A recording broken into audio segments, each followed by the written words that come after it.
No. They called it a two. They called it a two. What? They called it a two. That's a two. They called it a two. They called it a two. It's a two. Yo.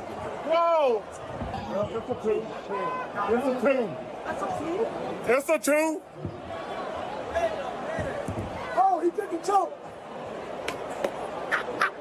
That's a two. It's a choke. That crew is the best, by the way. I'm so happy they're joining us at ESPN. Everyone was stunned after Hallie's heroics last night, including Charles Barkley, who also had this to say about the series moving forward. Charles. The Knicks, to me, they look tired. They did. Exhausted. They look exhausted. Because we have a camera view where we can watch players like, yo, this man is bent over in the second quarter.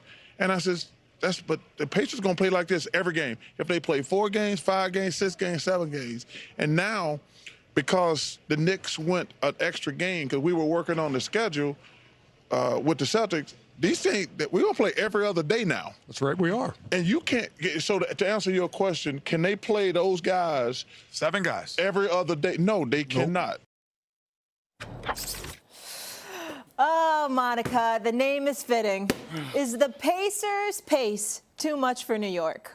I'm not going to say too much, but it does require deliberate attention and focus in terms of guarding. And I think you saw that in the fourth quarter, clutch time specifically in the fourth quarter, and in the overtime period, because their variance in the half court, some of the looks that Aaron Nesmith got, the back cut by Nembhard that we talked about this morning, their variance in the half court is a part of their pace as well. It's not just up and down transition.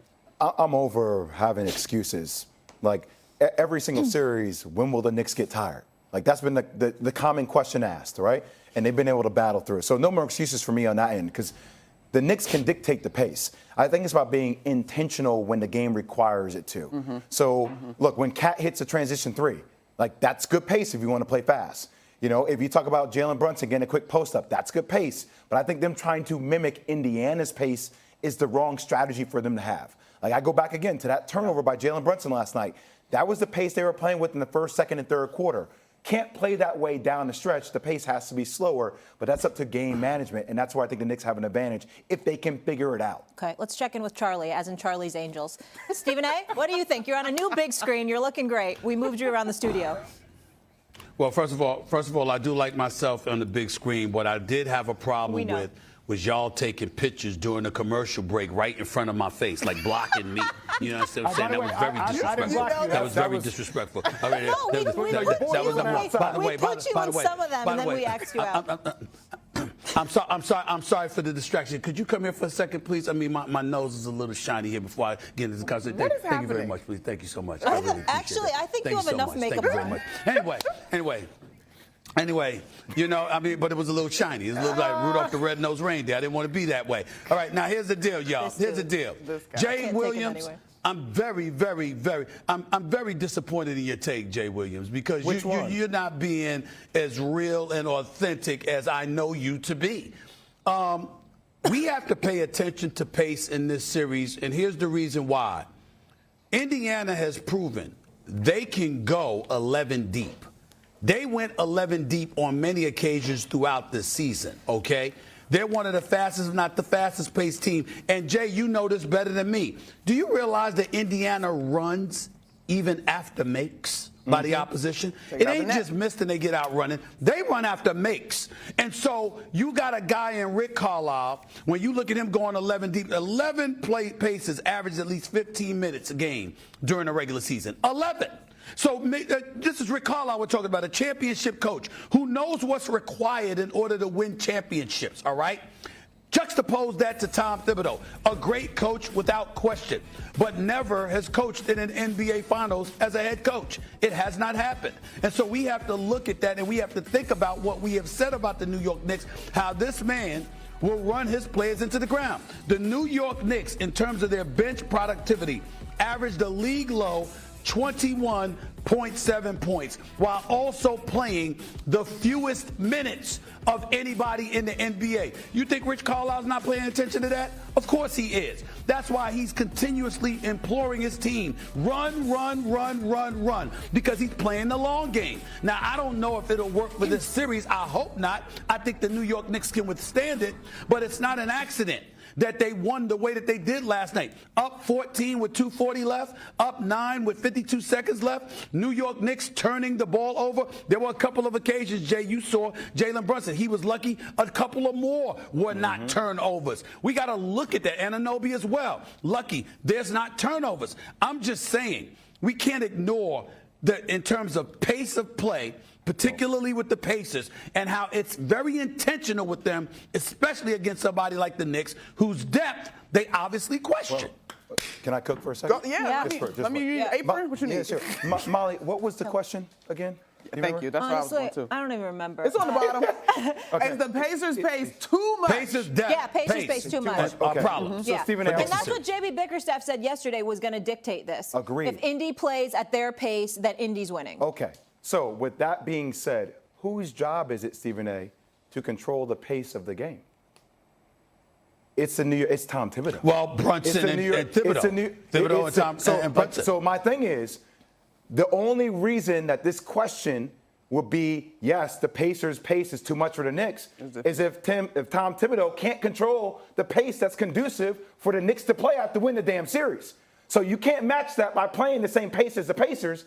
You need to, at certain moments of the game, to control the pace of the game. I don't disagree. That's why I still believe that the Knicks are going to win the series, because they have to control that, right? But, I don't think the Pacers' pace is just going to play. But hold on, Jay. Hold it. How is Tom Thibodeau, what is he going to do? If you're running after made baskets, you're making the Knicks run. You saw Karl Anthony Towns looking a bit gimpy late, right?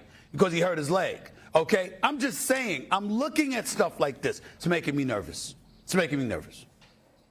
Well, that's different. I mean, making you nervous. I mean, I know even after made shots, when you coach thousands of games or you're playing thousands of games, it's like, hey, you can put a defender up on the ball. It's like, okay, just let me give you a little shadow defense. Let me slow you down a little bit. It's just about tagging people where they're at on the court, and your defensive scheme has to fit that to slow them down, to control the pace of the game. I would also add this. The way that the question is phrased in terms of it being too much, if the answer is yes right now, then you're signing up that the series is over, right? Yes. Is it a key to this game? Is it the number one thing on the scouting report? Absolutely. It's going to be pivotal, but there are ways that I do think the Knicks that's can where I slow the want to pace. go right now. And Stephen A. just alluded to the fact that he's concerned about Cat's health as well. Do we think the Knicks can come back from this and still win this series, Monica? I do.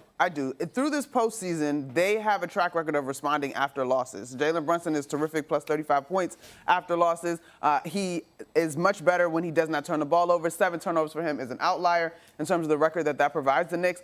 I actually think for, 46 minutes of the ball game, I mean, they played, or 36 rather, they played good basketball. Like, the Knicks overall played a good game. There were just a few moments, which represents playoff basketball in terms of the margin of error. In those few moments, ultimately, small slices lead to your demise. Stephen A., can your Knicks recover from this epic Game 1 collapse? Damn it, they better. They better. That's what I'm going to say is the answer to that question. And by the way, Monica, you know, the Boston Celtics looked pretty damn good for the first 3 quarters in games 1 and 2 against the New York Knicks. You know, and then look what happened with them. So, you know, at the end of the day, did you close? The answer last night was an emphatic no. They did not close. Am I worried about them? Sure. Do I believe they can still win this series? Absolutely. But they're going to have to do a better job of controlling pace and guarding the shooters. Guarding the shooters. They're going to have to do that. If they don't, they're going to lose this series. Yeah, I'm with these two. Look, I think Indiana, it's a 50-50 shot for me about who can win this. I think this is going to come down to Game 7. Because their games mirror each other, and they have a lot of similarities in the way they play. But I will say, once again, management of the game is going to be critical for the Knicks. They were up 9 with 43 seconds left to go in the damn game. Up 9. They're up 14 with 2:51 to go in the game. Yeah. They seized control of the entire game until those miscues in the last 2.5, 3 minutes. So if you're the Knicks in the locker room, obviously Knicks fans should be devastated. I get it. It's one game. But if anything, if we take care of the details, we should have won that game, and we can win game 2. But they got to win game 2. They have to. If you they gotta win. don't I think win it's the game next 2 out of 3. I think party's over. Hôm nay mình sẽ hướng dẫn các bạn cách làm một tấm lót cốc đơn giản từ len nhá. Nguyên liệu của mình đây nhá, mình sẽ sử dụng 3 màu sắc len như thế này để làm này. Trắng này, đen và xanh lá cây nhá. Kết hợp 3 màu này lại nhá để tạo ra một tấm lót cốc thật xinh. Sử dụng kim móc len này, kéo. Rồi, giờ sẽ bắt tay vào làm.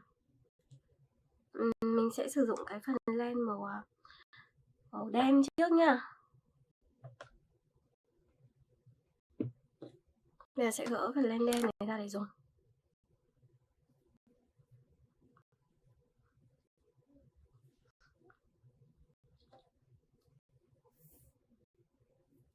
Bây giờ sẽ tiến hành móc vào nhé mọi người. Mình đầu tiên thì mình móc một cái hình tròn đi. Đây mình tạo một cái nút tròn như này. Bây giờ sẽ móc vào đây những cái mũi nở kép để tạo hình tròn. Móc vào đây.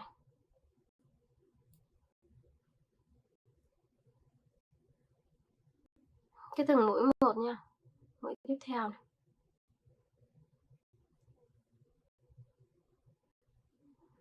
Tiếp tục móc.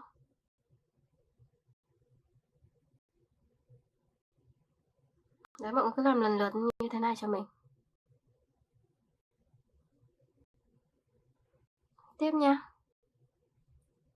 Mũi tiếp theo này.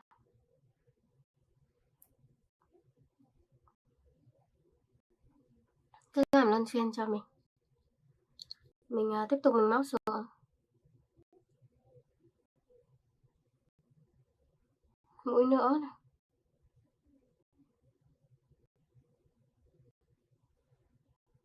Siết dây lại. Đây thì mình thấy là mới được nửa hình tròn thôi nhá. Nên là sẽ móc tiếp những cái mũi tiếp theo để được cái hình tròn nó hoàn thiện này.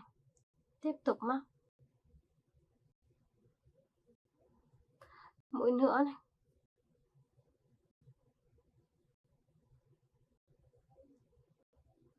Mình tiếp tục mình móc vào.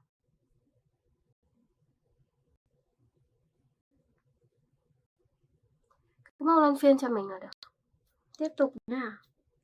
Bây giờ móc những mũi tiếp theo.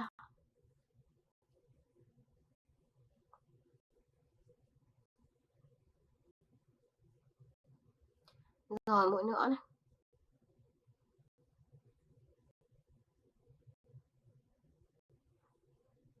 Siết dây lại. Ok rồi nhá, bây giờ sẽ kết thúc hàng này đi. Mình móc vào đây, mình nối nó lại tạo một cái hình tròn. Siết dây lại nhé.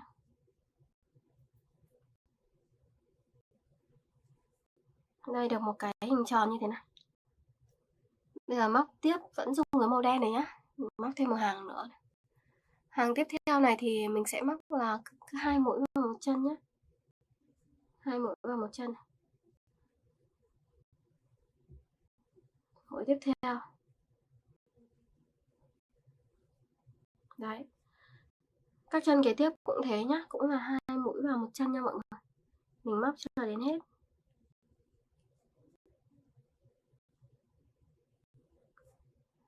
Mũi tiếp theo.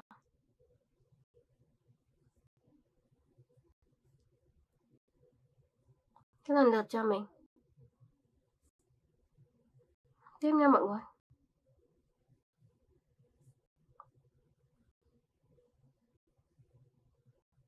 Tiếp tục móc.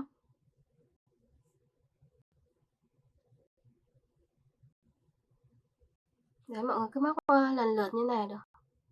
Rồi mình móc tiếp xuống nữa. Mũi tiếp theo này. Đấy. Móc vòng quanh cho đến hết nha. Tiếp tục những mũi nữa. Mũi tiếp này.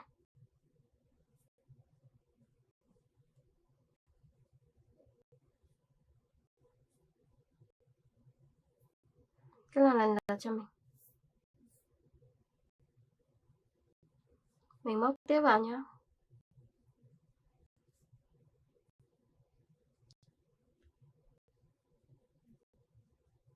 Đấy, cứ từng mũi một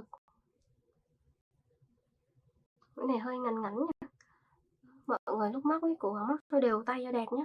Cái mũi vừa rồi là mình móc nó không được đẹp ý, nên là mình đã tháo ra để mình móc lại. Nói chung là khi móc thì mọi người mà thấy không đẹp thì mọi người bung ra luôn. Vì là mình phải sửa ngay lúc đó nhá, chứ không để làm xong rồi thì không sửa được đâu.